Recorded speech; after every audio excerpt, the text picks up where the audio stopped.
Chapter -24.42 The Ice Witches by Frank.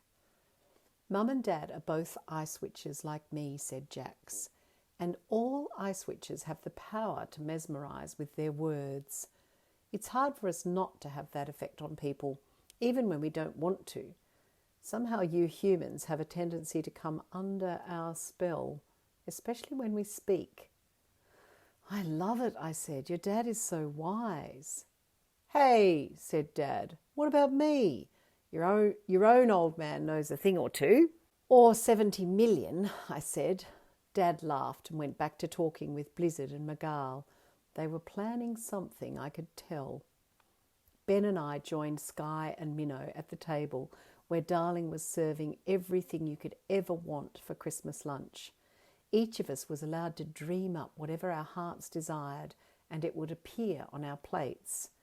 I had huge servings of roast everything, whereas Minnow had piles of vegetable salad and bread, and Sky had a kind of lasagna, while Ben was given the biggest pizza you could imagine, each slice with a different set of toppings. Jax and I have had so much fun with the Physics of Enchantment graduates, said Darling. This year, all our Christmas meals are based on each person's favourite food. I love it, said Minnow, giving Darling a kiss on her beak. Thank you, said Darling. We thought it would be a nice change. Darling looked grand and so very proud. In the past, I might have laughed, but on that day, I felt grateful for absolutely everything.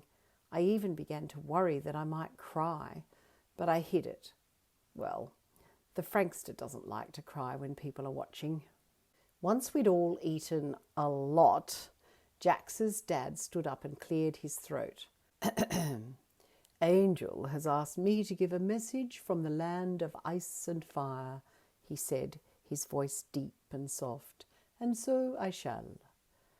We all put down our knives and forks and sat listening to Xavier. I bring you great blessings from our ancient land, he said, and all my people wish you well. Angel nodded. Thank you, she said.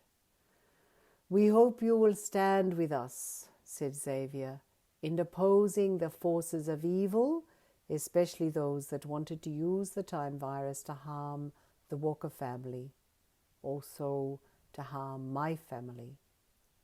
Miguel frowned. Hear, hear, he said loudly, and we must remain vigilant. We never know when evil will try to ruin lives, and it's wrong. Thank you, said Xavier. We know that movement is underway in the realm of evil to make an attempt on the Matrix family, perhaps against Esha or Jax. So we ask for each one of you to look out for them and to look out for us. Angel nodded. You have our word, she said. We will be keeping watch, said Xavier. We have seen the torment caused to Sky, her brother and her parents, and also to Athena and Nelson. We do not want to see any more of that. Definitely not, said Blizzard. Thank you, said Xavier.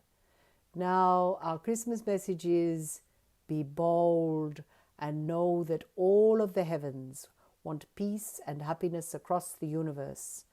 Please raise your glasses to peace and happiness. Peace and happiness, we all murmured. As we lifted up our glasses and tapped them together, there was the sound of clinking and pinging, and we were all sure that it would bring the best of luck. Just as everyone started murmuring again and chatting, I heard Miguel say to Blizzard, I worried, my friend. No need, said Blizzard. All shall be most well, you know that. But what if evil returns to you or me? What will we do? It won't, said Blizzard. Now come, it's Christmas. Have fun. Miguel sighed and then caught me looking at him. Don't listen to me, he said. I'm just a grumpy old half an angel. Blizzard laughed. You're a billion times more than that, he said. Now come on. We have feasting and wonderment to go to. On the beach. Blizzard was right.